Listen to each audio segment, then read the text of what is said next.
Assalamualaikum warahmatullahi wabarakatuh. Halo semuanya, izin memperkenalkan diri. Perkenalkan, nama saya Nabila Eka Faradewi. Saya dari kelas manajemen 25B dengan NPM 254111033. Di sini saya akan membahas tentang haji dan umroh, dua ibadah yang sering kita dengar tapi ternyata punya perbedaan dan makna yang sangat menarik untuk dipelajari. Mulai dari pengertian, syarat, rukun, hingga perbedaan antara haji dan umroh. Dengan dosen pengampu Bapak Muhammad Asgaf Aznan Siregar, MH. Yang pertama, saya akan menjelaskan tentang pengertian haji. Haji adalah ibadah yang dilakukan oleh umat Islam dengan berkunjung ke kota Mekah pada waktu tertentu, seperti bulan Zulhijjah, untuk melaksanakan serangkaian ritual ibadah seperti wukuf di Arafah, tawaf, sa'i, dan tahallul sesuai dengan ketentuan syariat Islam. Sedangkan umroh adalah ibadah yang dilakukan dengan berkunjung ke kota Makkah untuk melaksanakan tawaf, seperti mengelilingi Ka'bah, dan sa'i atau berlari-larian kecil antara Bukit Safa dan Marwah, serta diakhiri dengan tahallul atau memotong rambut. Selanjutnya ada keutamaan haji dan umroh. Yang pertama ada menghapus dosa-dosa dan menyucikan diri dari kesalahan. Selanjutnya ada mendapat pahala besar serta janji surga bagi yang hajinya mabrur. Yang ketiga adalah mendekatkan diri kepada Allah dan doa-doanya mudah dikabulkan. Yang keempat adalah menjaga kebersamaan, kesetaraan, dan keikhlasan. Selanjutnya menumbuhkan rasa persaudaraan umat Islam dari seluruh dunia. Yang keenam adalah menjadi sarana mendekatkan diri kepada Allah dan memperbaiki diri. Baik, di sini saya akan menjelaskan tentang hukum haji. Hukum haji adalah wajib bagi setiap muslim yang mampu, baik secara fisik dan finansial, untuk dilaksanakannya sekali seumur hidup berdasarkan firman Allah dalam Quran Surat Ali Imran ayat 97. Lalu selanjutnya ada syarat sah haji dan umroh. Yang pertama Islam, kedua berakal, ketiga baligh, keempat merdeka, dan yang kelima mampu. Perbedaan haji dan umroh. Haji dilaksanakan pada waktu tertentu, yaitu pada bulan Zulhijjah, mulai dari tanggal 8 sampai 13 Zulhijjah. Hukumnya wajib bagi yang mampu minimal sekali dalam seumur hidup. Rukun haji diantaranya adalah ihram, wukuf di Arafah, tawaf, ifadah, sa'i, tahallul, dan tertib. Durasi pelaksanaannya biasanya memakan waktu lebih lama, sekitar 5-6 hari. Tempatnya mencakup Makkah, Arafah, Muzdalifah, dan Mina. Sedangkan umroh pelaksanaannya dapat dilakukan kapan saja sepanjang tahun. Hukumnya sunnah, dikerjakan mendapat pahala besar tetapi tidak wajib. Rukunnya ada ihram, tawaf, sa'i, dan tahallul. Durasi pelaksanaan umroh dapat diselesaikan dalam beberapa jam atau 1-2 hari. Tempatnya hanya dilakukan di Makkah atau Masjidil Haram. Ada mikot. Mikot adalah batas tempat atau waktu yang telah ditetapkan untuk memulai ibadah haji atau umroh. Seseorang tidak boleh melewati mikot tanpa berniat ihram. Jika tidak, maka wajib membayar denda atau dam. Ada dua macam mikot. Yang pertama, mikot zamani atau batas waktu, yaitu waktu tertentu untuk melaksanakan ibadah haji. Waktu mikot haji dimulai dari 1 Syawal hingga 19 Zulhijjah.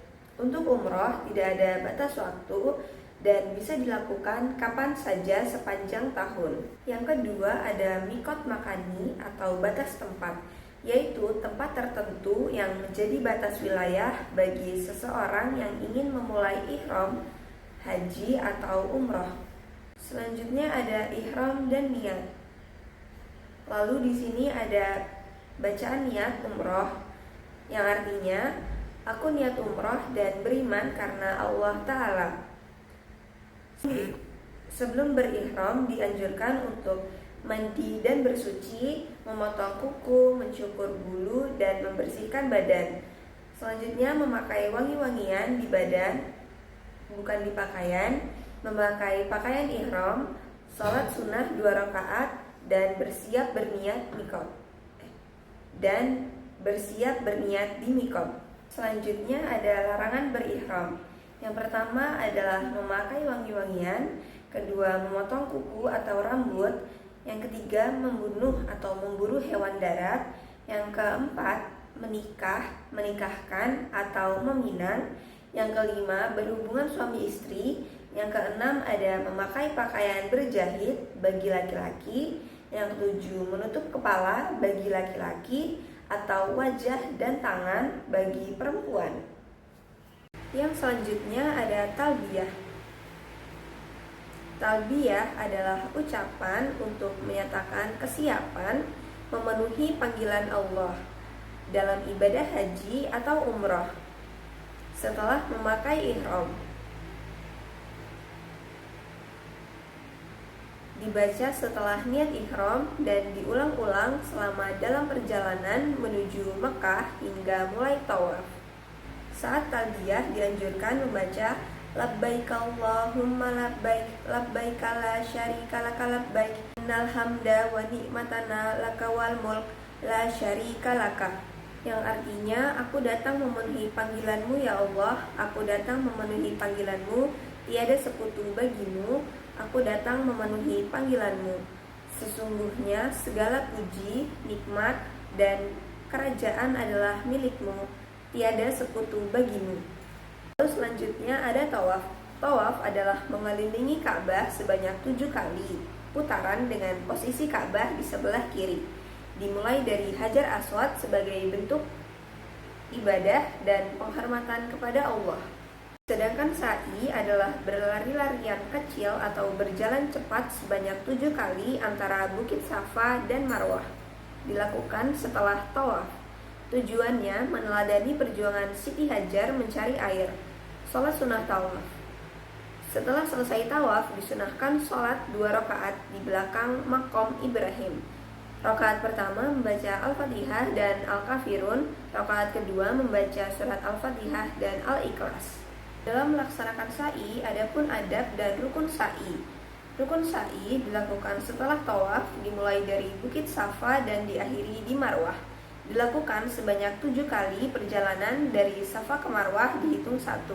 Dilakukan dengan tertib dan berurutan. Lalu selanjutnya ada tahallul.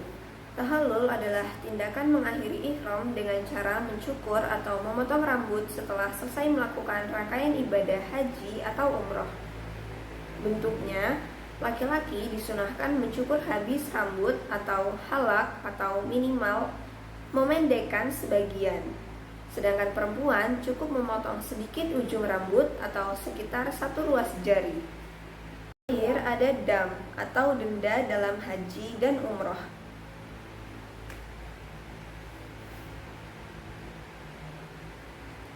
Dam adalah denda atau tebusan yang harus dibayar oleh jamaah karena melanggar larangan ihram atau meninggalkan kewajiban haji atau umroh.